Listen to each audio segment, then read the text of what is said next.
सिरोंचा तालुक्यातील पेंटीपक्का सोसायटी मार्फत धान्य खरेदीसाठी वारंवार अर्ज व 4 वेळा स्मरणपत्र देऊनही अनेक शेतकऱ्यांचे धान्य अद्याप खरेदी करण्यात आलेले नाही।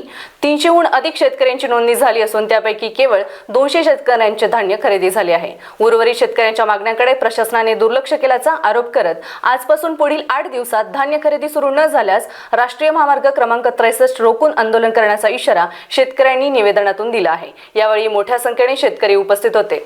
हे निवेदन तहसीलदार अजय सुकुंदरवार यांना देण्यात आले।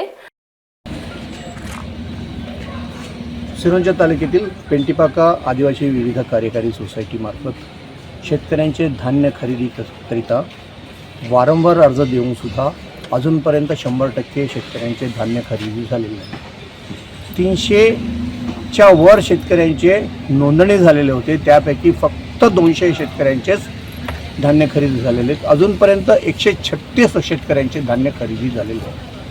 या अगोदर आम्ही तहसील कार्यालयाला जवळपास 4-10 स्मरणपत्र लेखी विनंती केल्यानंतर सुद्धा यावर कुठल्याही प्रकारची दखलंदाजी झालेली नाही। शेवटी शेतकऱ्याने त्रासून शेवटचा निर्णय हे घेतलेला आहे की आज दिनांक 16 तारखेपासून तर 8 दिवसानंतर जर आदिवासी सोसायटीने खरेदी धान्य सुरू केले नाही तर आम्ही राष्ट्रीय महामार्ग क्रमांक 63 अडवून धरणार आहे आणि तोपर्यंत अडवून धरणार आहे जोपर्यंत धान्याची खरेदी होणार नाही।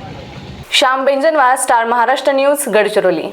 नवनवीन घडामोडी पाहण्यासाठी स्टार महाराष्ट्र न्यूजला सबस्क्राइब करा आणि ताज्या बातम्यांचे अपडेट मिळवण्यासाठी बेल आयकॉनला प्रेस करा आणि परिपूर्ण बातमी बरोबर रहा, इतरांपेक्षा एक पाऊल पुढे।